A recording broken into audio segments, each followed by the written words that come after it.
ବାଲେଶ୍ୱରରେ ଅନୁଷ୍ଠିତ ହେଲା ଜିଲ୍ଲା ମଧୁବୈଶ୍ୟ ସମାଜର ବାର୍ଷିକ ସମ୍ମିଳନୀ।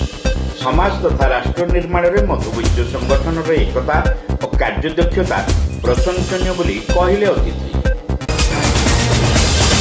ବାଲେଶ୍ୱର ଷ୍ଟେସନ ଛକରେ ଖୋଲିଛି 1 ଓ 2 gram gold forming jewellery showroom. ଆଜି ହିଁ ଆସନ୍ତୁ ଆଉ ବାଛି ନିଅନ୍ତୁ ଆପଣଙ୍କ ମନପସନ୍ଦର ଗହଣା। SJ ଜୁଏଲ୍ସ, ସମାଜ ଅଫିସ ତଳମହଲା, ଷ୍ଟେସନ ଛକ, ବାଲେଶ୍ୱର।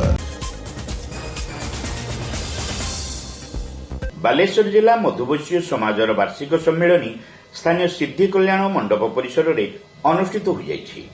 ସଦର ବିଧାୟକ ମାନସ କୁମାର ଦତ୍ତ ଏଥିରେ ମୁଖ୍ୟ ଅତିଥି ଭାବେ ଯୋଗଦେଇ ସମ୍ମିଳନୀକୁ ଉଦ୍ଘାଟନ କରିବା ସହିତ ସମାଜ ତଥା ରାଷ୍ଟ୍ର ନିର୍ମାଣରେ ମଧୁବୈଶ୍ୟ ସଂଗଠନର ଏକତା, କାର୍ଯ୍ୟଦକ୍ଷତା ଓ ବିକାଶ ପ୍ରବୃତ୍ତି ସମ୍ପର୍କରେ ଆଲୋଚନା କରିଥିଲେ। ସଂଗଠନର ଜିଲ୍ଲା ସଭାପତି କୈଳାସ ଚନ୍ଦ୍ର ସାହୁ ଏଥିରେ ସଭାପତିତ୍ୱ କରିଥିଲେ। ଆମର ଏ ସମ୍ମିଳନୀଟି ହେଉଛି ସମସ୍ତଙ୍କୁ ଆମ ଜାତି ଭାଇମାନଙ୍କୁ ଏକତା ସୂତ୍ରରେ ବନ୍ଧି ରଖିବା। ତା ସହିତ ଏଠି ଆମର ସାଂସ୍କୃତିକ ଏବଂ ସାମାଜିକ କାର୍ଯ୍ୟକ୍ରମ ସବୁ ହୁଏ। ଆମର ଯେଉଁ ଅଛି ପ୍ରତିବର୍ଷ ହେବା କଥା, ଯେଉଁ ରକ୍ତଦାନ ଠାରୁ ଆରମ୍ଭ କରି ବିଭିନ୍ନ ପ୍ରକାର ସମାଜ ସେବା ଏବଂ ତା ସହିତ ଆମର ସାଂସ୍କୃତିକ କାର୍ଯ୍ୟକ୍ରମ ସବୁ ହେଉଛି। ବନ୍ଧୁ ମିଳନ ହେଉଛି। ବିବାହ ପାଇଁ ଆମେ ଯେଉଁ ବରପାତ୍ର କନ୍ୟା ପାତ୍ରଙ୍କୁ ଆମେ ସବୁ ଲିଷ୍ଟ ବାହାର କରୁଛୁ, ମୃତା ଲୋକଙ୍କର ଲିଷ୍ଟ ବାହାର କରୁଛୁ। ଏସବୁ ଆମର ଚାଲିଛି ଆଉ ବିଭିନ୍ନ ପ୍ରକାର ସାମାଜିକ ଏବଂ ସାଂସ୍କୃତିକ କାର୍ଯ୍ୟକ୍ରମ। ଆମେ ଏତିକି ଚାହୁଁଛୁ ଯେ ସମସ୍ତେ ଏକତା ସୂତ୍ରରେ ବାନ୍ଧି ହୁଅନ୍ତୁ, ଦେଶ ଓ ଜାତିର ଉନ୍ନତି କରନ୍ତୁ। ସଂଗଠନର ରାଜ୍ୟ ସଭାପତି ଦେବେନ୍ଦ୍ର ସାହୁ, ରାଜ୍ୟ ସମ୍ପାଦକ ପ୍ରଶାନ୍ତ କୁମାର ସାହୁ, ରାଜ୍ୟ ମହିଳା ସମ୍ପାଦିକା ଅପର୍ଣ୍ଣା ସାହୁ ପ୍ରମୁଖ ଏଥିରେ ସମ୍ମାନିତ ଅତିଥି ଭାବେ ଯୋଗଦେଇ ସାମ୍ପ୍ରତିକ ସ୍ଥିତିରେ ମଧୁବୈଶ୍ୟମାନେ ସାମ୍ନା କରୁଥିବା ବିଭିନ୍ନ ସମସ୍ୟା ଓ ତାହାର ନିରାକରଣ ସମ୍ପର୍କରେ ଆଲୋଚନା କରିଥିଲେ। ଏହି ଅବସରରେ ଜିଲ୍ଲାର ମେଟ୍ରିକ୍, ଯୁକ୍ତ 2 ଓ ଯୁକ୍ତ 3 ପରୀକ୍ଷାରେ ସର୍ବାଧିକ ମାର୍କ ରଖିଥିବା ମଧୁବୈଶ୍ୟ ସମାଜର ଛାତ୍ରଛାତ୍ରୀଙ୍କୁ ସମ୍ମାନିତ କରାଯାଇଥିଲା।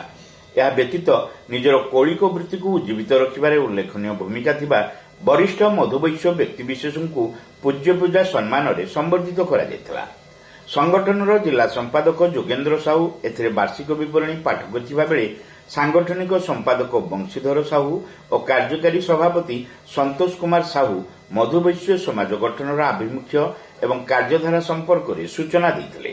ବାଲେଶ୍ୱର ପୁନଃ ଗାଁ ଗହଳିରେ ବସବାସ କରୁଥିବା ସବୁ ମଧୁବୈଶ୍ୟ ଭାଇମାନଙ୍କୁ ଶୁଭେଚ୍ଛା ଜଣାଉଛି।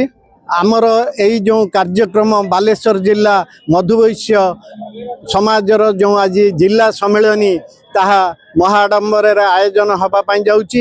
ଆମର ଏହି ସମାଜ 1946 ମସିହାରେ ପଦ୍ମଶ୍ରୀ ଲକ୍ଷ୍ମୀନାରାୟଣ ସାହୁ ତାଙ୍କରି ମାଧ୍ୟମରେ ଏ ସମାଜ ସୃଷ୍ଟି ହୋଇଥିଲା। ଆଜି ପର୍ଯ୍ୟନ୍ତ ସେହି ସମାଜ ଦେଶ ଗାଁ ଗହଳିରେ ବାସ କରୁଥିବା ଆମର ଗୁଡ଼ିଆ ଭାଇମାନଙ୍କୁ ଏକତା ସୂତ୍ରରେ ବାନ୍ଧି ରଖିବା ପାଇଁ ଆମର କାର୍ଯ୍ୟକ୍ରମ ଏବଂ ଆମର ପ୍ରୟାସ ମଧ୍ୟ ଜାରି ରହିଛି। ଆମେ ଆପଣଙ୍କ ମାଧ୍ୟମରେ ଆମର ଏଇ ଯେଉଁ ବାଲେଶ୍ୱର ବରପୁତ୍ର ପଦ୍ମଶ୍ରୀ ଲକ୍ଷ୍ମୀନାରାୟଣ ସାହୁଙ୍କୁ ସବୁ ଯୁବ ସମାଜ ଏବଂ ସବୁ ବର୍ଗର ଲୋକ ଜାଣିବା ପାଇଁ ଆମେ ଦାବି ରଖି ଆସିଛୁ ସରକାରଙ୍କ ପାଖରେ। ତାଙ୍କର ଏକ ଷ୍ଟାଚ୍ୟୁ ଯଦି ଏଠାରେ ବାଲେଶ୍ୱର ପ୍ରମୁଖ ସ୍ଥାନରେ ଉଦ୍ଘାଟନ ହୋଇପାରନ୍ତା, ତାହେଲେ ବାଲେଶ୍ୱରବାସୀ ଉପକୃତ ହେବା ସହିତ ଆମର ସମାଜ ମଧ୍ୟ ଉପକୃତ ହୋଇପାରନ୍ତା। କୋଷାଧ୍ୟକ୍ଷ ପରଶୁରାମ ସାହୁ ଏଥିରେ ବାର୍ଷିକ ଆୟବ୍ୟୟର ହିସାବ ଉପସ୍ଥାପନ କରିଥିଲେ। ସଂଗଠନର ବିଭିନ୍ନ ଜିଲ୍ଲାରୁ ଆସିଥିବା ପ୍ରତିନିଧିମାନେ ଏଥିରେ ବକ୍ତବ୍ୟ ପ୍ରଦାନ କରିଥିଲେ। ଯୁବ ସଭାପତି ଅଭିରାମ ସାହୁ ଶେଷରେ ସମସ୍ତଙ୍କୁ ଧନ୍ୟବାଦ ଦେଇଥିଲେ। ସଂଗଠନର ପ୍ରମୁଖ କାର୍ଯ୍ୟକର୍ତ୍ତା ଓ ସଦସ୍ୟମାନେ ସମସ୍ତ କାର୍ଯ୍ୟ ପରିଚାଳନା କରିଥିଲେ।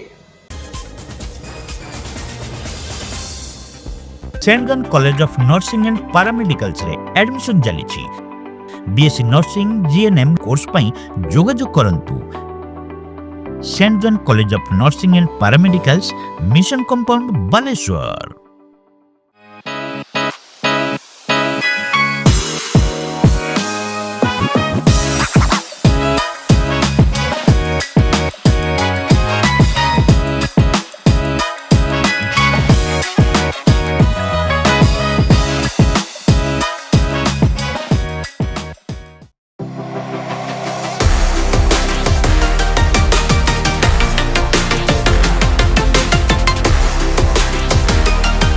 मां लक्ष्मी ज्वेलर्स, विवेकानंद मार्ग, चिड़िया पोलो, बालेश्वर।